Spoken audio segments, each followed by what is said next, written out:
بسم الله الرحمن الرحيم والصلاة والسلام على سيدنا Muhammad sallallahu alayhi wa sallam. Assalamu alaikum. Bienvenue dans cette vidéo pédagogique pour présenter le contenu du module Contrôle qualité des produits pharmaceutiques. Tout d'abord, je me présente, Dr Boulagmel Feiza, docteur en sciences biologiques, maître assistante classe B au sein du département sciences biologiques de l'Institut Sciences de la Nature et de la Vie du centre universitaire de Tipaza. Le module contrôle qualité des produits pharmaceutiques est destiné aux étudiants deuxième année master, spécialité microbiologie appliquée. Le programme de ce module comprend 4 grands chapitres. Dans cette vidéo, nous allons entamer en détail le contenu d'un seul chapitre qui est intitulé « Contrôle qualité des produits pharmaceutiques ». Ce chapitre comprend plusieurs paramètres parmi les plus importants, donc on va aborder contrôle qualité et différents niveaux de contrôle qualité. À la fin de ce chapitre, les étudiants seront en mesure d'avoir des compétences scientifiques, réglementaires et de management qualité dans le domaine contrôle physico-chimique et microbiologique des produits pharmaceutiques. Donc, le médicament est toute substance qui possède des propriétés curatives ou préventives à l'égard des maladies humaines ou animales. Un médicament a une forme pharmaceutique différente qui peut être un comprimé, sirop, inhalation, solution injectable, etc.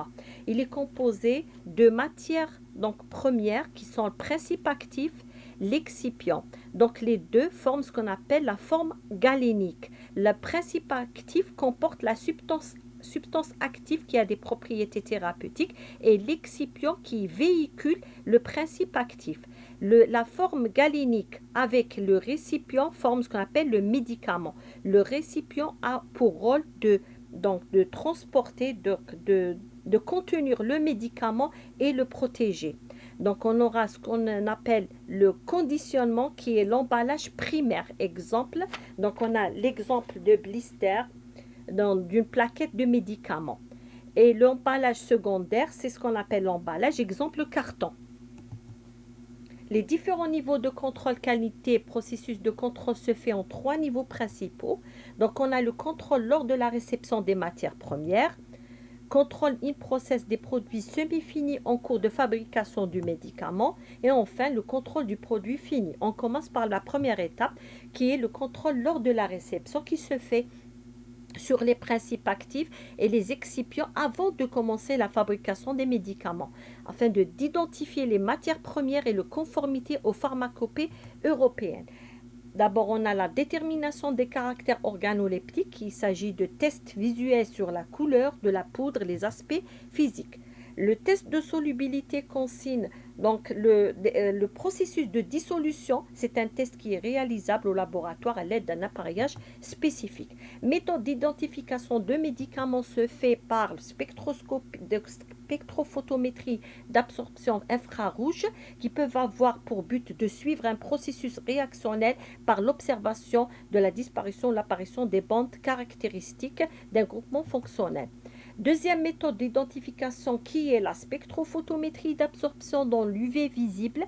Cette technique qui ressemble comme la spectrophotométrie infrarouge, toutes les étapes à suivre pour préparer la solution analysée en spectrophotométrie d'absorption dans l'UV visible est décrite par un mode opératoire lié à chaque médicament.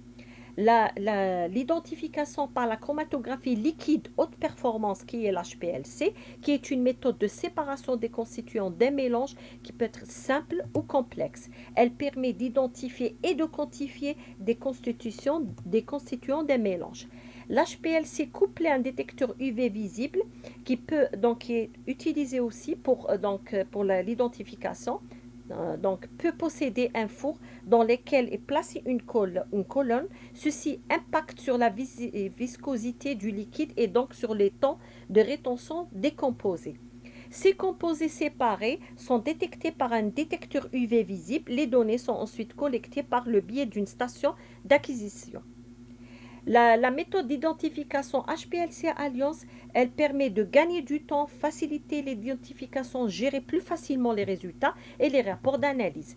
Ces appareillages modernes peuvent être utilisés comme l'HPLC Alliance qui fournit avec un logiciel très développé. La détermination du point de fusion d'un médicament se fait à l'aide d'un fusiomètre, qui est un appareil utilisé pour déterminer le point de fusion avec une grande précision. Donc, maintenant, on passe au contrôle qualité en cours de fabrication. Donc, la deuxième partie, deuxième étape, consiste à vérifier le cycle de fabrication industrielle des médicaments pour garantir que le produit fini est conforme aux pharmacopées européennes. L'intérêt majeur de ce contrôle est de déterminer instantanément et avec précision les erreurs de fabrication d'un médicament sans une grande perte de matière.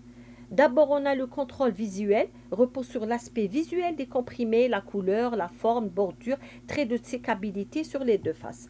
Donc, on a le test de friabilité, consiste à vérifier la perte de masse d'un comprimé après une rotation dans un appareil de mesure de friabilité pendant 4 minutes. À la fin de rotation, tous les comprimés doivent être récupérés et selon la formule, on va mesurer la friabilité et la perte de masse doit être inférieure à 1% pour chaque comprimé.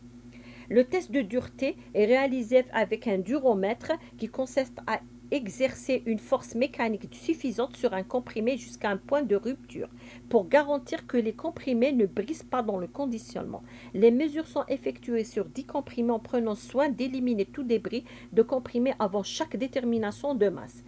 Donc les dimensions, les mesures des dimensions sont vérifiées à l'aide de pieds à coulisses. Donc l'épaisseur, il s'agit de préciser l'épaisseur et le diamètre de chaque comprimé.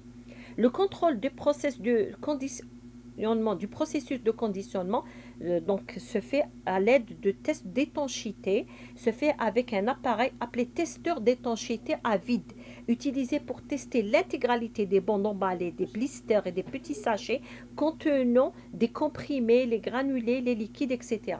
L'instrument permet de tester la qualité du processus d'emballage et de vérifier que les scellés enfermant le produit sont parfaitement intacts en fin de fabrication. Le contrôle de qualité du produit fini, donc c'est la troisième phase, afin d'assurer la qualité des médicaments fabriqués. D'autres contrôles sont effectués à la fin du cycle de fabrication, qui sont les contrôles physico-chimiques, plusieurs parmi eux. Donc on a les tests de dissolution, pH, viscosité, température, densité, indice de réfraction, etc.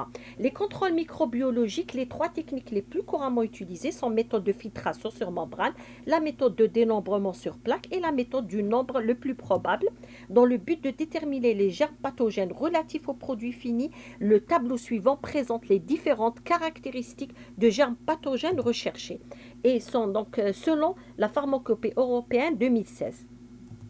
Donc, en conclusion, la qualité du produit pharmaceutique est assurée par le contrôle au cours de toute chaîne de production. Donc, le contrôle des matières premières, contrôle in process des produits semi-finis et le contrôle du produit fini. Toutes ces procédures strictes suivies dans la fabrication des médicaments permettent d'affirmer leur conformité répondant aux normes spécifiques exigées par des organisations compétentes. C'est la fin de cette vidéo. Je vous remercie pour votre aimable attention.